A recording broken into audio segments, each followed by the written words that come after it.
everyone. Good afternoon. Let me start by thanking Heidi and Gina for your courage and your leadership and your devotion to our country. President Biden, members of our cabinet, members of Congress, and my fellow Americans, please have a seat. I often reflect on the week of Valentine's Day, 2004, when I had the honor to stand in San Francisco City Hall and perform some of our country's first marriages of same-sex couples.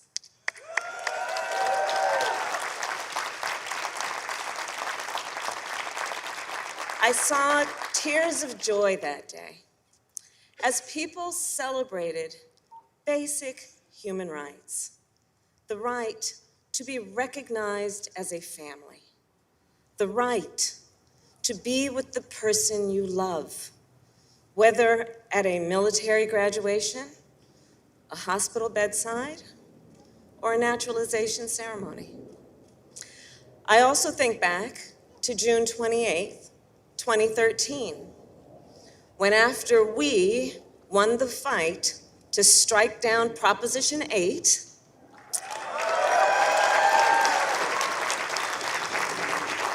and I had the privilege and honor to pronounce my friends, Chris Perry and Sandy Steer, spouses for life. Again, at San Francisco City Hall, and this time it was on the Harvey Milk balcony. And Chris and Sandy are here today with their 4 sons, Elliot, Frank, Spencer, and Tom.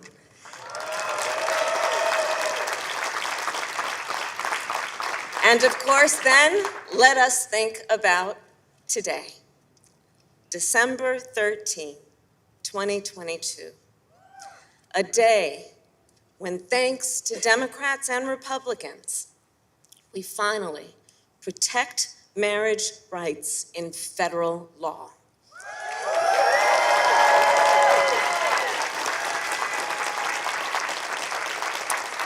For millions of LGBTQI+ Americans and interracial couples, this is a victory, and it is part of a larger fight. The Dobbs decision reminds us that fundamental rights are interconnected, including the right to marry who you love, the right to access contraception, and the right to make decisions about your own body.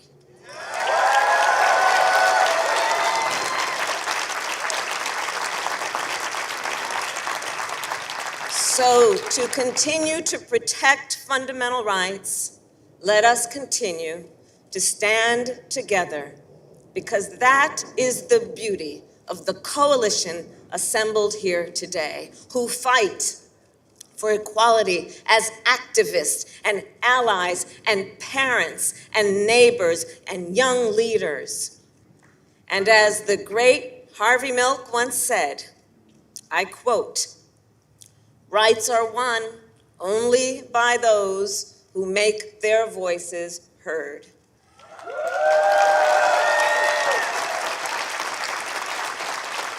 And because you made your voices heard, marriages are more secure, and Joe Biden is our president.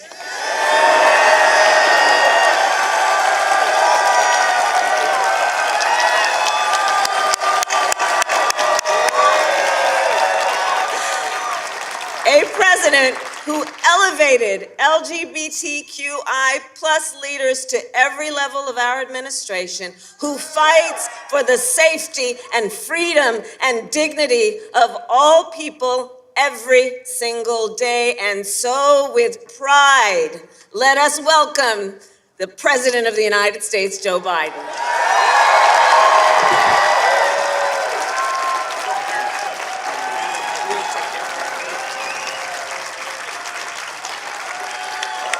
Hello, hello, hello.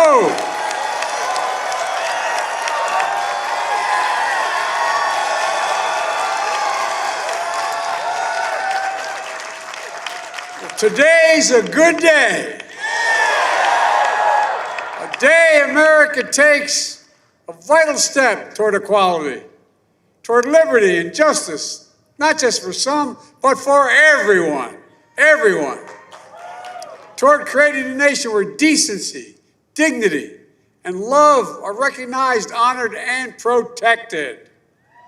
Today, I sign the Respect for Marriage Act into law. Deciding whether to marry, who to marry, is one of the most profound decisions a person can make. And as I've said before, and some of you might remember, on a certain TV show 10 years ago, I got in trouble. Marriage, I mean this from the bottom of my heart, marriage is a simple proposition. Who do you love? And will you be loyal to that person you love? It's not more complicated than that. And the law recognizes that everyone should have the right to answer those questions for themselves without the government interference.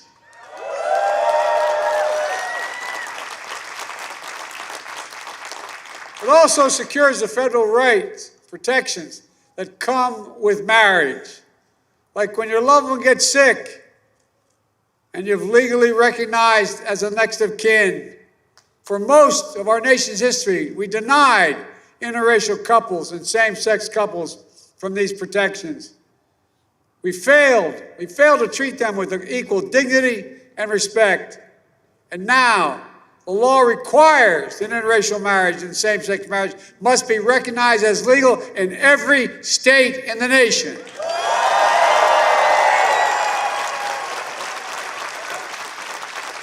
I want to thank all of you for being here today, for being part of this important movement. Jill, Kamala, Doug, my cabinet members, including Pete Buttigieg. And a special thanks to our performers, Joy, Sam, and Cindy. Look, in the gay man's choir of Washington, D.C., gay men's marriage choir. And the members of Congress here today, in the Senate, this bipartisan vote simply would not have happened without the leadership and persistence of a real hero, Tammy Baldwin, Senator Tammy Baldwin. And thank you, Susan Collins, who did not rest until this bill got done. And the leader, Schumer, Senators Portman, Sinema, Tillis, Feinstein, Booker. And in the House, this would not have happened, as much wouldn't happen without Nancy Pelosi, the Speaker.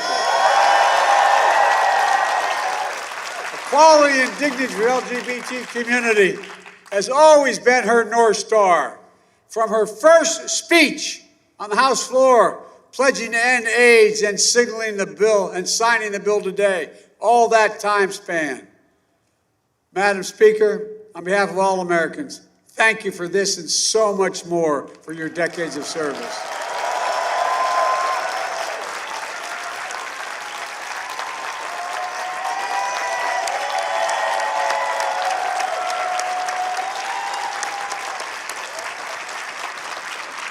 We also owe our special thanks to representatives like Jerry Nadler, who first introduced the Respect for Marriage Act a decade ago, David Cicilline, and Sharice Davids as leaders of the Equality Caucus, and so many others, many of whom are here today, who did what was right. Standing behind me are dozens of plaintiffs. Up there, don't jump.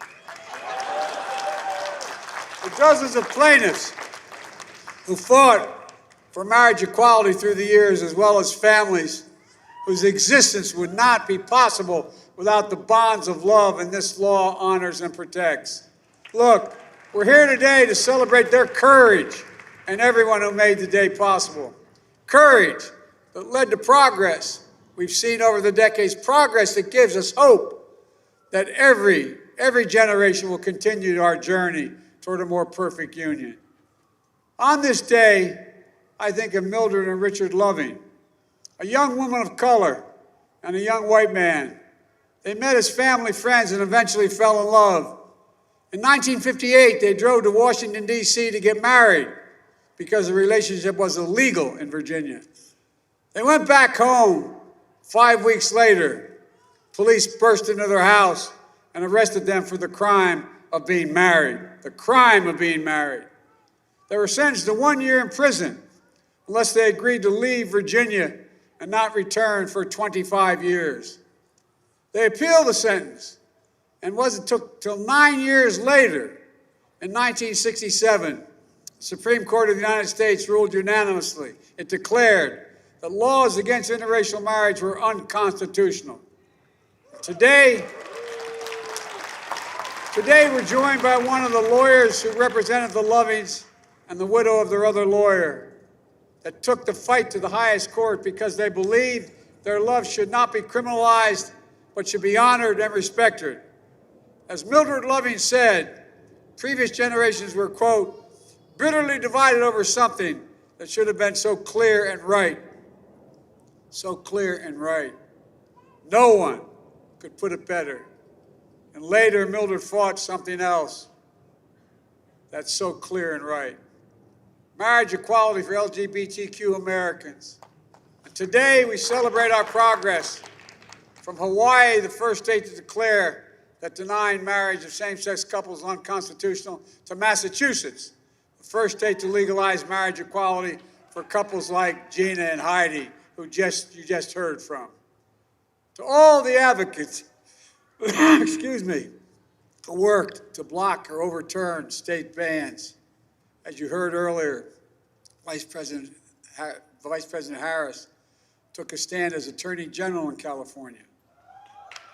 Talked earlier. Others also spoke out. One of them was my son, Beau Biden, who was Attorney General of the state of Delaware, who filed an amicus brief with the Supreme Court in favor of marriage equality and pushed to add gender identity protections into the law as well. Today, remember Edie Windsor and her partner, Thea. In 1965, they met in their 30s. They fell in love, secretly got engaged, and Edie wore an engagement pin rather than a ring to avoid questions. They had 40 wonderful years together. Then Thea was diagnosed with MS, and Edie became her full-time caregiver. They went to Canada. They got married. As Edie would say, don't postpone joy. And then Thea died soon after, grieving Edie learned, since their marriage wasn't legally recognized, she would have to pay $360,000 in estate taxes. Viewed as strangers rather than partners for 4 decades.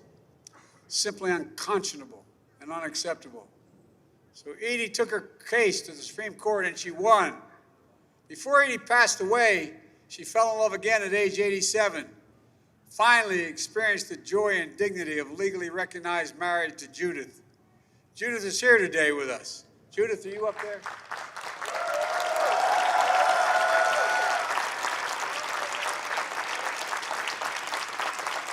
Also here today are many of the 16 plaintiffs in the same-sex marriage case that helped bring us here. They were subjected to intense public scrutiny and harassment, physical threats and violence for years as their cases made their way through the courts. Jim couldn't be here today, but he and I spoke on that day in June 2015 when he was on the steps of the United States Supreme Court. I called him right after that historic victory, a victory not just for the plaintiffs, but for the whole country, and I would argue for the world.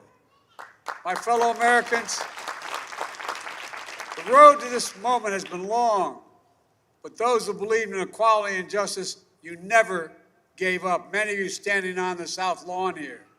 So many of you put your relationships on the line, your jobs on the line, your lives on the line to fight for the law I'm about to sign.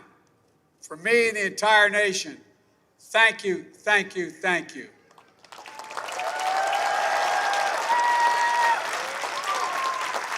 It's one thing for the Supreme Court to rule on a case, but it's another thing entirely if elected representatives of the people to take a vote on the floor of the United States Congress and say loudly and clearly, love is love, right is right, justice is justice. These things are fundamental things that America thinks matter. So sadly, we must also acknowledge another reason we're here. Congress is acting because an extreme Supreme Court has stripped away the right important to millions of Americans that existed for half a century. The Dobbs decision, the court's extreme conservative majority overturned Roe v. Wade and the right to choose. In his concurring opinion, Justice Thomas went even further, and he wrote the following, quote, "We should reconsider all the court's substantive due process precedents, including Griswold, Lawrence, Obergefell." That means he thinks we should reconsider whether you got the right to access to contraception. And yes, we should reconsider whether you have the right to marry who you love. And that's not only the challenge ahead. When a person can be married in the morning and thrown out of a restaurant for being gay in the afternoon, this is still wrong. Wrong. And that's why the people you heard speak today continue to fight to pass the Equality Act.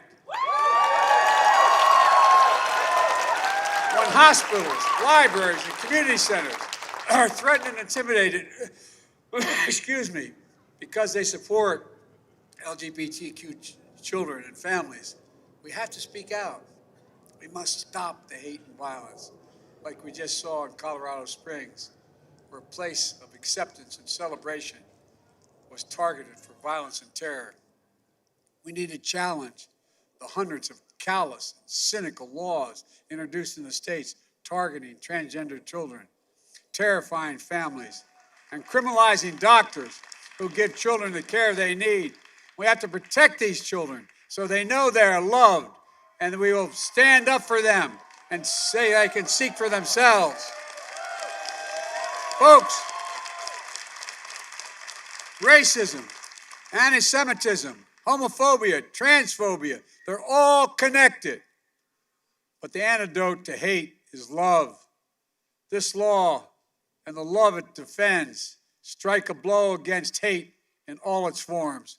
And that's why this law matters to every single American, no matter who you are or who you love.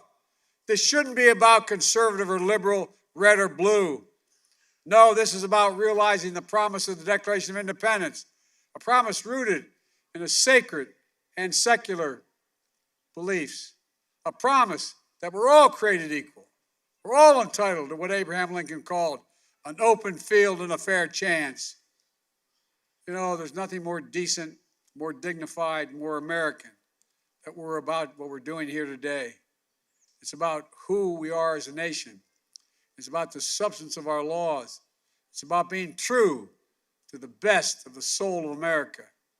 Decency, dignity, love. Let me close with something else that happened on the same day that Congress sent me this bill. Brittany Griner was finally on her way home.